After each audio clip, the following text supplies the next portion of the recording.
왜 하필 시편 23편일까요? 왜 하루에 꼭 3번이어야 할까요? 정말 단지 읽기만 해도 기적이 일어날까요? 혹시 지금 여러분의 마음속에도 이런 의문이 드시나요? 저도 처음에는 그랬습니다. 말씀을 읽는 것만으로 뭐가 달라지겠어? 그런데 15년간 목회를 하면서 제가 목격한 것은 놀라운 일들이었습니다. 시편 23편 6개의 짧은 구절을 하루 3번 읽기 시작한 성도들의 삶에서 실제로 기적이 일어나는 것을 수없이 봤습니다. 불면증으로 10년간 고생하던 분이 평안한 잠을 자게 되었습니다. 자녀와의 관계가 끊어져서 3년간 말도 하지 않던 분이 화해하게 되었습니다. 경제적 어려움으로 매일 절망하던 분에게 놀라운 공급이 일어났습니다. 우울증 약을 5년간 복용하던 분이 약을 끊을 수 있게 되었습니다. 이 모든 일이 단지 시편 23편을 하루 3번 읽었을 뿐인데 일어났습니다. 어떻게 이런 일이 가능할까요? 왜 성경 전체 31,102개의 구절 중에 하필 이 6개의 구절일까요? 왜 하루에 한 번도 아니고 2번도 아니고 꼭 3번이어야 할까요? 오늘 이 모든 왜에 대한 답을 드리면서 여러분의 삶에도 기적이 시작되도록 돕겠습니다. 지금부터 시편 23편을 하루 3번 읽을 때 일어나는 7가지 기적에 대해 나누겠습니다. 이것은 단순한 이론이 아닙니다. 수많은 성도들이 직접 경험한 실제 간증입니다. 그리고 성경이 약속하고 있는 분명한 진리입니다. 준비되셨나요? 그럼 함께 시작하겠습니다. 아침에 눈을 뜨는 순간이 가장 힘들다는 분들이 계십니다. 또 하루가 시작되는구나. 한숨이 먼저 나옵니다. 어제의 걱정이 오늘도 그대로 이어지고 오늘의 두려움이 내일도 계속될 것 같습니다. 침대에서 일어나는 것조차 버겁게 느껴지는 아침들이 있지요. 그런 경험 있으신가요? 많은 분들이 아침마다 무거운 마음으로 하루를 시작합니다. 그런데 시편 23편은 이렇게 시작합니다. 여호와는 나의 목자시니 내게 부족함이 없으리로다. 시편 23편 1절. 이 고백은 다윗이 양을 치던 경험에서 나온 것입니다. 다윗은 어린 시절부터 양들을 돌보았습니다. 양은 스스로는 아무것도 할 수 없는 연약한 동물입니다. 먹이를 찾지 못하고 길을 잃으면 돌아오지 못하고 맹수를 만나면 도망도 못 칩니다.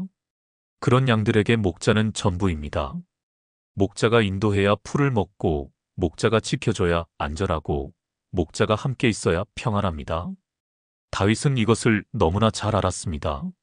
자신이 양들의 목자였던 것처럼 하나님이 자신의 목자라는 것을 깨달았습니다. 그래서 여호와는 나의 목자신이라고 고백한 것입니다.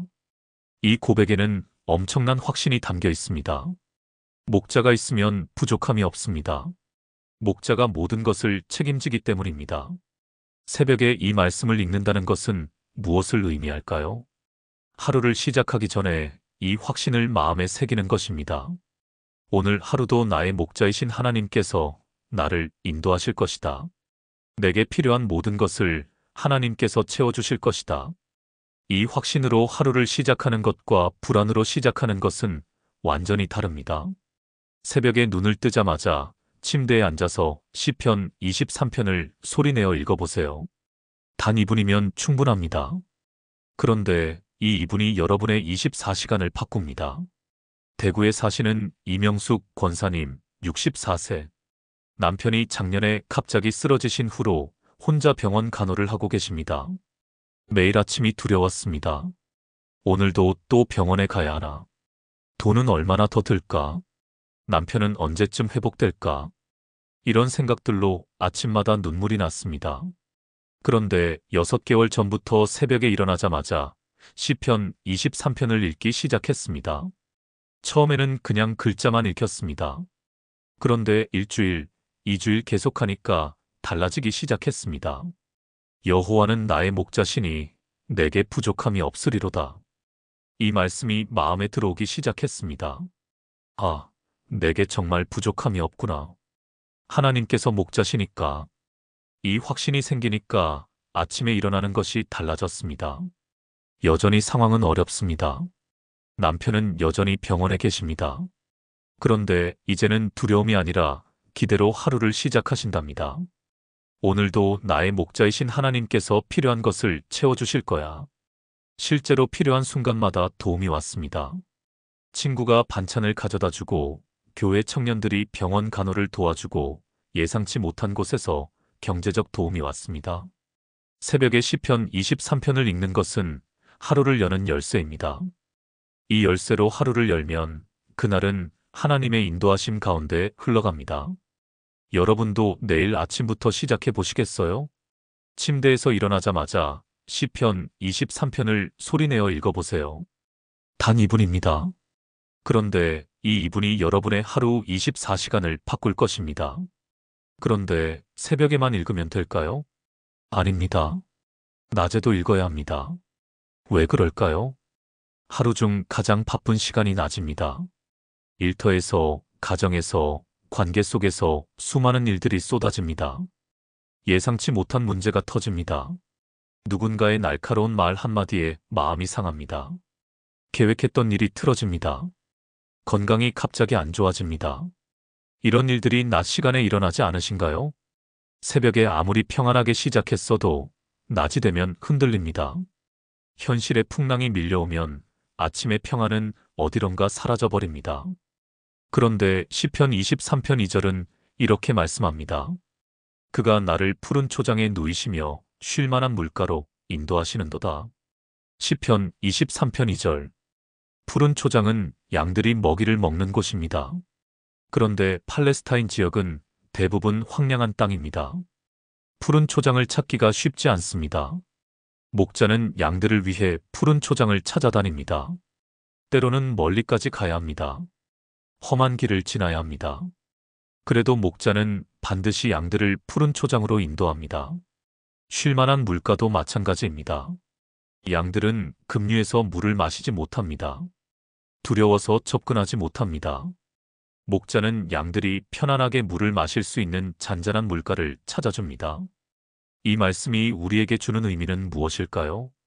하나님께서는 우리를 위해 쉼과 회복의 장소를 반드시 준비하신다는 것입니다. 낮 시간에 시편 23편을 읽는다는 것은 무엇을 의미할까요? 풍랑이 치는 한복판에서 잠시 멈추는 것입니다. 점심시간에 혹은 오후 3시경에 잠깐 조용한 곳에서 시편 23편을 읽어보세요. 화장실에 가서 읽어도 좋습니다. 차 안에서 읽어도 좋습니다. 산책하면서 읽어도 좋습니다. 단 2분입니다.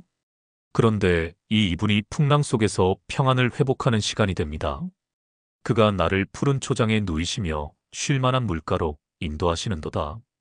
이 말씀을 읽으면서 깊게 숨을 쉬어보세요. 아, 지금 이 순간도 하나님께서 나를 쉼의 자리로 인도하고 계시구나. 이것을 깨닫는 순간 마음에 평안이 찾아옵니다. 서울에 사시는 박미경 집사님, 58세, 대형마트에서 계산원으로 일하십니다. 하루 8시간 서서 일하는 것도 힘든데 손님들 중에 무례한 분들을 만나면 정말 힘듭니다. 어떤 날은 화를 내는 손님 때문에 눈물이 날 때도 있습니다. 그런데 점심시간에 시편 23편을 읽기 시작했습니다. 휴게실 한 구석에 앉아서 조용히 읽습니다. 그가 나를 푸른 초장에 누이시며 쉴만한 물가로 인도하시는도다. 이 말씀을 읽으면서 깊게 숨을 쉽니다. 그러면 아침에 받았던 스트레스가 내려갑니다. 마음이 평안해집니다. 아, 하나님께서 지금 이 휴게실을 나의 쉴만한 물가로 주셨구나. 이렇게 생각하니까 점심시간이 정말 쉼이 됩니다. 그리고 오후에 다시 일할 힘이 생깁니다. 예전에는 오후만 되면 지쳐서 힘들었는데 이제는 다릅니다. 점심시간에 시편 23편으로 회복했기 때문입니다. 낮 시간은 전쟁터와 같습니다. 수많은 일들이 쏟아지고 예상치 못한 문제들이 터집니다. 그럴 때 잠시 멈추고 시편 23편을 읽어보세요. 하나님께서 여러분을 푸른 초장으로 쉴만한 물가로 인도하고 계심을 기억하세요. 단 2분이면 됩니다. 그런데 이 2분이 풍랑 속에서 평안을 회복하는 시간이 됩니다. 그런데 저녁에도 읽어야 합니다. 왜 그럴까요? 저녁 시간은 하루를 정리하는 시간입니다. 그런데 많은 분들이 저녁에 후회와 자책으로 힘들어합니다. 오늘도 별로 한 게 없네. 아까 그 말을 왜 그렇게 했을까? 내일은 더 잘해야 하는데. 이런 생각들로 마음이 무겁습니다. 그런 경험 있으시죠? 특히 잠자리에 누우면 온갖 생각이 다 납니다. 걱정, 후회, 불안, 두려움. 이런 것들이 밀려와서 잠을 이루지 못합니다. 그런데 시편 23편 3절은 이렇게 말씀합니다. 내 영혼을 소생시키시고 자기 이름을 위하여 의의 길로 인도하시는도다. 시편 23편 3절. 내 영혼을 소생시키시고, 이 말씀은 히브리어로 나페시를 회복시킨다는 뜻입니다. 나페시는 단순히 영혼만이 아니라 생명 전체, 존재 전체를 의미합니다. 하나님께서는 우리의 지친 영혼을, 상한 마음을, 피곤한 몸을 회복시켜 주십니다. 그리고 의의 길로 인도하시는도다. 이 말씀은 우리가 실수하고 넘어져도 하나님께서 다시 바른 길로 세워주신다는 뜻입니다. 자기 이름을 위하여. 이것이 중요합니다. 하나님께서 우리를 회복시키고 인도하시는 이유는 우리의 자격 때문이 아닙니다. 하나님의 이름을 위해서입니다. 하나님께서는 신실하신 분이시기 때문에 당신의 이름을 걸고 우리를 끝까지 책임지십니다. 저녁에 시편 23편을 읽는다는 것은 무엇을 의미할까요? 하루를 후회가 아닌 감사로 마무리하는 것입니다. 잠자리에 들기 전 시편 23편을 읽으면서 하루를 돌아보세요. 내 영혼을 소생시키시고 자기 이름을 위하여 의의 길로 인도하시는도다. 오늘 하루도 하나님께서 나를 인도하셨습니다. 실수도 했고 부족한 점도 많았지만 하나님께서 그 가운데서도 나를 지켜주셨습니다. 내일도 하나님께서 나를 의의 길로 인도하실 것입니다. 이렇게 고백하면서 하루를 마무리하세요. 그러면 평안히 잠들 수 있습니다. 인천에 사시는 김정혜 권사님, 61세. 불면증으로 10년간 고생하셨습니다. 잠자리에 누우면 온갖 걱정이 밀려왔습니다. 내일 병원 가야 하는데. 애들은 잘 지내고 있을까? 돈은 얼마나 남았지? 이런 생각들로 새벽 2시, 3시까지 뒤척이다가 겨우 잠드는 날이 많았습니다. 그래서 아침에 일어나면 늘 피곤했습니다. 그런데 6개월 전부터 잠자리에 들기 전에 시편 23편을 읽기 시작했습니다. 침대에 누워서 조용히 읽습니다. 내 영혼을 소생시키시고 자기 이름을 위하여 의의 길로 인도하시는도다. 이 말씀을 읽으면서 하루를 돌아봅니다. 오늘도 하나님께서 나를 지켜주셨구나. 내일도 하나님께서 나를 인도하실 거야. 이렇게 고백하고 나면 마음이 평안해집니다. 걱정이 내려갑니다. 그리고 편안히 잠이 듭니다. 이제는 불면증 약을 먹지 않아도 잘 잔답니다. 아침에 일어나면 개운합니다. 저녁 시간은 하루를 정리하는 시간입니다. 후회와 자책으로 마무리하지 마세요. 시편 23편으로 감사와 평안으로 마무리하세요. 잠자리에 들기 전 단 2분만 시편 23편을 읽어보세요. 하나님께서 오늘 하루도 여러분을 인도하셨고 내일도 인도하실 것임을 고백하세요. 그러면 평안히 잠들 수 있습니다. 이것이 하루 3번 읽는 첫 번째 이유입니다. 새벽, 낮, 저녁에 각각 다른 은혜를 경험하기 위해서입니다. 그런데 또 다른 이유가 있습니다. 많은 분들이 믿음에 대한 확신이 부족합니다. 하나님께서 정말 나를 사랑하실까? 내 기도를 정말 들으실까? 나 같은 사람도 구원받을 수 있을까? 이런 의문이 마음속에 있습니다. 특히 힘든 일을 겪을 때 더 심해집니다. 하나님께서 정말 나와 함께 계실까? 이런 의심이 듭니다. 그런 경험 있으시죠? 그런데 시편 23편 1절을 반복해서 읽으면 어떻게 될까요? 여호와는 나의 목자시니 내게 부족함이 없으리로다. 시편 23편 1절. 이 고백에는 3가지 확신이 담겨 있습니다. 첫째, 여호와는 하나님의 이름입니다. 스스로 계시는 분, 영원하신 분, 변하지 않으시는 분입니다. 둘째, 나의 목자신이 개인적인 관계입니다. 수많은 사람 중에 하나가 아니라 나 개인의 목자십니다. 셋째, 내게 부족함이 없으리로다 절대적인 공급입니다. 목자가 모든 것을 책임지시기 때문에 부족함이 없습니다. 이것은 단순한 희망사항이 아닙니다. 사실의 선포입니다. 진리의 고백입니다. 이 말씀을 하루 3번 반복해서 읽으면 어떻게 될까요? 처음에는 그냥 글자로만 읽힙니다. 그런데 계속 반복하면 마음에 새겨집니다. 뇌과학적으로도 증명된 사실입니다. 같은 내용을 반복하면 신경회로가 강화됩니다. 영적으로도 마찬가지입니다. 같은 말씀을 반복하면 믿음이 강화됩니다. 여호와는 나의 목자시니 내게 부족함이 없으리로다. 이 고백을 하루 3번씩 반복하세요. 일주일만 지나도 달라집니다. 한 달이 지나면 확신이 생깁니다. 석 달이 지나면 흔들리지 않는 믿음이 됩니다. 부산에 사시는 최영자 집사님, 65세. 평생 믿음이 약했습니다. 교회는 열심히 다녔지만 마음속 깊이 확신이 없었습니다. 하나님께서 정말 나를 사랑하실까? 늘 이런 의문이 있었습니다. 그런데 작년에 시편 23편을 하루 3번씩 읽기 시작했습니다. 처음 한 달은 별 느낌이 없었습니다. 그냥 글자만 읽혔습니다. 그런데 2달째부터 달라지기 시작했습니다. 여호와는 나의 목자시니 이 말씀을 읽을 때마다 나이가 강하게 들어왔습니다. 아, 여호와 하나님께서 정말 나의 목자시구나. 수많은 사람 중에 하나가 아니라 나 개인의 목자시구나. 이것이 마음에 새겨지기 시작했습니다. 석 달이 지나자 확신이 생겼습니다. 여호와는 나의 목자시니 내게 부족함이 없으리로다. 이제는 이 말씀이 흔들리지 않는 확신이 되었습니다. 지금은 누가 뭐라 해도 어떤 상황이 와도 이 확신이 흔들리지 않습니다. 반복은 힘이 있습니다. 같은 말씀을 반복해서 읽으면 믿음이 강화됩니다. 시편 23편을 하루 3번씩 읽으세요. 처음에는 글자로만 읽힐 수 있습니다. 괜찮습니다. 계속하세요. 일주일, 한 달, 석 달 계속하면 확신이 생깁니다. 흔들리지 않는 믿음이 자라납니다. 그런데 시편 23편에는 또 다른 놀라운 약속이 있습니다. 많은 분들이 지쳐 있습니다. 육체적으로 지치고, 정신적으로 지치고, 영적으로 지쳤습니다. 오랜 병으로 지친 분들이 계십니다. 가족 문제로 지친 분들이 계십니다.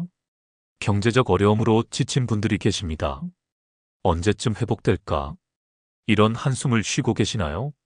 시편 23편 2절은 이렇게 약속합니다.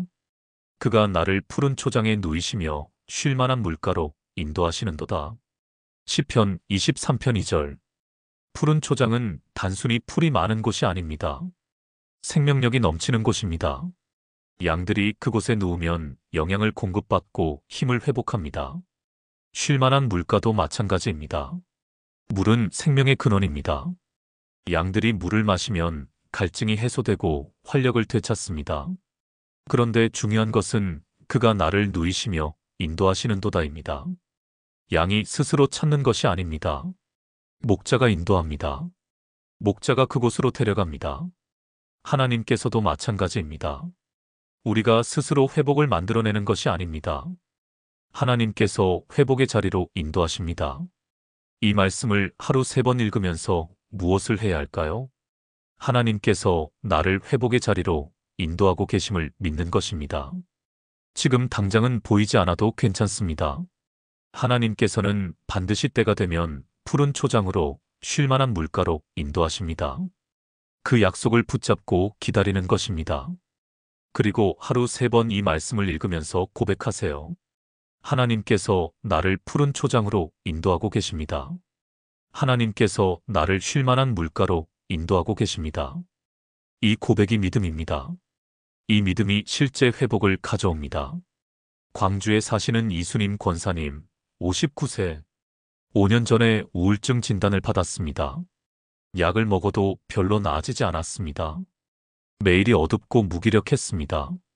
언제쯤 이 터널에서 나갈 수 있을까? 희망이 보이지 않았습니다. 그런데 1년 전부터 시편 23편을 하루 3번씩 읽기 시작했습니다. 처음 몇 달은 변화가 없었습니다. 여전히 우울했고 무기력했습니다. 그런데 포기하지 않고 계속 읽었습니다. 그가 나를 푸른 초장에 누이시며 쉴 만한 물가로 인도하시는도다. 이 말씀을 읽을 때마다 고백했습니다. 하나님께서 지금 나를 회복의 자리로 인도하고 계십니다. 6개월쯤 지나자 조금씩 달라지기 시작했습니다. 아침에 일어나는 것이 조금 덜 힘들어졌습니다. 사람들을 만나는 것이 조금 덜 부담스러워졌습니다. 작은 일에도 기쁨을 느끼게 되었습니다. 1년이 지난 지금 우울증 약을 끊었습니다. 완전히 회복되었습니다. 의사도 놀랐습니다. 어떻게 이렇게 좋아지셨어요? 권사님은 대답했습니다. 하나님께서 저를 푸른 초장으로 쉴 만한 물가로 인도하셨습니다. 지금 지쳐 있으신가요? 회복이 보이지 않으신가요? 포기하지 마세요. 하나님께서는 반드시 여러분을 푸른 초장으로 쉴 만한 물가로 인도하십니다. 시편 23편을 하루 3번씩 읽으면서 이 약속을 붙잡으세요. 당장 변화가 보이지 않아도 괜찮습니다. 계속하세요. 하나님의 때가 되면 반드시 회복이 일어납니다. 그런데 시편 23편에는 또 다른 놀라운 약속이 있습니다. 인생에는 어두운 골짜기가 있습니다. 큰 병을 진단받았을 때입니다. 사랑하는 사람을 잃었을 때입니다. 경제적으로 파산했을 때입니다. 관계가 완전히 깨졌을 때입니다. 이런 순간들을 사망의 음침한 골짜기라고 부를 수 있습니다. 살아있지만 죽은 것 같은 느낌입니다. 앞이 보이지 않고 희망이 없고 절망만 가득합니다. 그런 경험 있으신가요? 혹시 지금 그런 골짜기를 지나고 계신가요? 시편 23편 4절은 이렇게 말씀합니다. 내가 사망의 음침한 골짜기로 다닐지라도 해를 두려워하지 않을 것은 주께서 나와 함께 하심이라. 주의 지팡이와 막대기가 나를 안위하시나이다. 시편 23편 4절. 이 말씀에서 중요한 것은 다닐지라도입니다. 들어가지 않는다가 아닙니다. 골짜기를 다닐지라도입니다. 다윗은 현실을 직시했습니다. 인생에는 어두운 골짜기가 있다는 것을 알았습니다. 그러나 그는 해를 두려워하지 않을 것이라고 고백합니다. 왜 그럴까요? 주께서 나와 함께 하심이라. 이것이 이유입니다. 골짜기가 문제가 아닙니다. 함께 계시는 분이 중요합니다. 주의 지팡이와 막대기는 목자의 도구입니다. 지팡이는 양을 인도하는 도구이고 막대기는 양을 보호하는 도구입니다. 하나님께서는 어두운 골짜기에서도 우리를 인도하시고 보호하십니다. 이 말씀을 하루 3번 읽으면 어떻게 될까요? 어두운 골짜기를 지날 때 두려움이 줄어듭니다. 상황은 여전히 어렵습니다. 문제는 여전히 있습니다. 그런데 두려움이 사라집니다. 왜 그럴까요? 하나님께서 함께 계심을 확신하기 때문입니다. 시편 23편 4절을 읽을 때마다 고백하세요. 주께서 나와 함께 하십니다. 주의 지팡이와 막대기가 나를 안위하십니다. 이 고백이 두려움을 몰아냅니다. 대전에 사시는 김영애 권사님, 67세. 작년에 폐암 3기 진단을 받았습니다. 의사는 1년 시한부라고 했습니다. 그 말을 듣는 순간 눈앞이 캄캄했습니다. 내가 죽는구나. 두려움이 밀려왔습니다. 밤에 잠을 잘 수가 없었습니다. 죽음에 대한 공포가 너무 컸습니다. 그런데 교회 목사님이 권사님께 말씀하셨습니다. 권사님, 시편 23편을 하루 3번씩 읽어보세요. 권사님은 그날부터 시편 23편을 읽기 시작했습니다. 새벽에 일어나자마자 낮에 1번, 저녁에 잠자리에 들기 전, 특히 4절을 읽을 때마다 눈물이 났습니다. 내가 사망의 음침한 골짜기로 다닐지라도 해를 두려워하지 않을 것은 주께서 나와 함께 하심이라. 아, 이것이 지금 나의 상황이구나. 그런데 주께서 나와 함께 하시는구나. 이 말씀이 마음에 새겨지면서 두려움이 줄어들었습니다. 여전히 암은 있습니다. 여전히 치료는 힘듭니다. 그런데 이제는 두렵지 않습니다. 주께서 함께 하시기 때문입니다. 그리고 놀라운 일이 일어났습니다. 최근 검사 결과 암이 많이 줄어들었습니다. 의사도 놀랐습니다. 이렇게 좋아질 줄 몰랐어요. 권사님은 확신합니다. 주께서 나와 함께 하셨습니다. 지금 어두운 골짜기를 지나고 계신가요? 두려움에 떨고 계신가요? 시편 23편 4절을 하루 3번씩 읽어보세요. 주께서 나와 함께 하심이라. 이 확신이 두려움을 몰아냅니다. 상황이 바뀌지 않아도 여러분의 마음이 바뀝니다. 그리고 마음이 바뀌면 상황도 바뀌기 시작합니다. 그런데 시편 23편의 마지막 약속은 더욱 놀랍습니다. 인생에는 불공평한 일들이 많습니다. 나를 괴롭히는 사람이 잘 되는 것을 볼 때가 있습니다. 나는 힘들게 사는데 악한 사람이 형통한 것을 볼 때가 있습니다. 하나님, 왜 이러십니까? 이런 질문을 하게 됩니다. 정의는 어디 있는지, 공평은 어디 있는지 의문이 듭니다. 그런 생각 해보신 적 있으신가요? 그런데 시편 23편 5절은 이렇게 말씀합니다. 주께서 내 원수의 목전에서 내게 상을 베푸시고 기름을 내 머리에 부으셨으니 내 잔이 넘치나이다. 시편 23편 5절. 이 말씀은 놀라운 반전입니다. 원수의 목전에서, 원수가 보는 앞에서 상을 베푸신다는 것입니다. 이것은 단순히 원수에게 복수하는 것이 아닙니다. 하나님께서 당신의 자녀를 높이시는 것입니다. 머리에 기름을 붓는 것은 왕이나 제사장을 세울 때 하는 의식입니다. 하나님께서 우리를 높은 자리로 세우신다는 뜻입니다. 내 잔이 넘치나이다. 이것은 단순히 채워지는 것이 아니라 넘치는 것입니다. 하나님의 축복은 우리의 필요를 채우고도 남습니다. 이 말씀을 하루 3번 읽으면 어떻게 될까요? 역전에 대한 믿음이 생깁니다. 지금은 힘들고 억울해도 반드시 역전의 때가 온다는 확신입니다. 하나님께서는 당신의 때에 상을 베푸십니다. 원수가 보는 앞에서 우리를 높이십니다. 이 약속을 붙잡고 기다리는 것입니다. 시편 23편 5절을 읽을 때마다 고백하세요. 하나님께서 나의 원수의 목전에서 내게 상을 베푸실 것입니다. 내 잔이 넘칠 것입니다. 이 고백이 인내를 만들고 인내가 역전을 가져옵니다. 울산에 사시는 박정숙 집사님, 62세. 남편이 사업에 실패해서 빚을 많이 졌습니다. 친척들이 돕기는커녕 비웃었습니다. 그러게 왜 그렇게 살았어? 이제 어떻게 살려고? 너무나 억울하고 분했습니다. 특히 한 친척은 집사님 가족이 힘들어하는 것을 보고 좋아했습니다. 그런데 집사님은 시편 23편을 하루 3번씩 읽기 시작했습니다. 특히 5절을 읽을 때마다 눈물이 났습니다. 주께서 내 원수의 목전에서 내게 상을 베푸시고, 하나님, 이 약속을 붙잡습니다. 때가 되면 하나님께서 상을 베푸실 것을 믿습니다. 이렇게 고백하면서 묵묵히 일했습니다. 남편과 함께 작은 식당을 시작했습니다.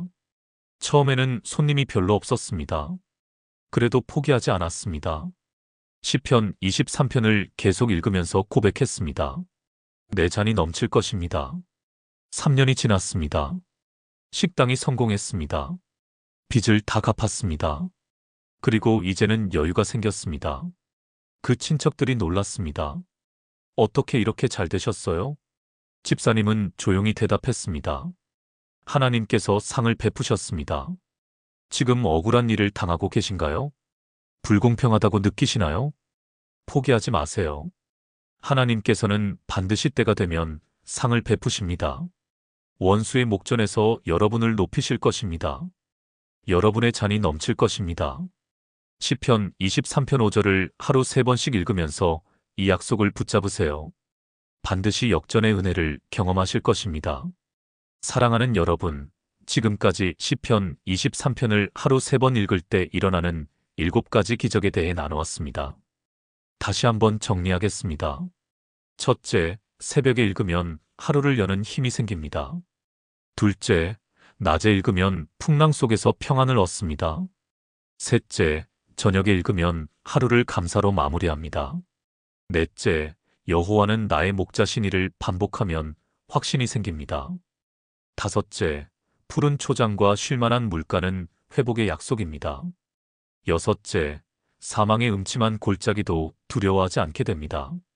일곱째, 원수의 목전에서 상을 베푸심은 역전의 은혜입니다.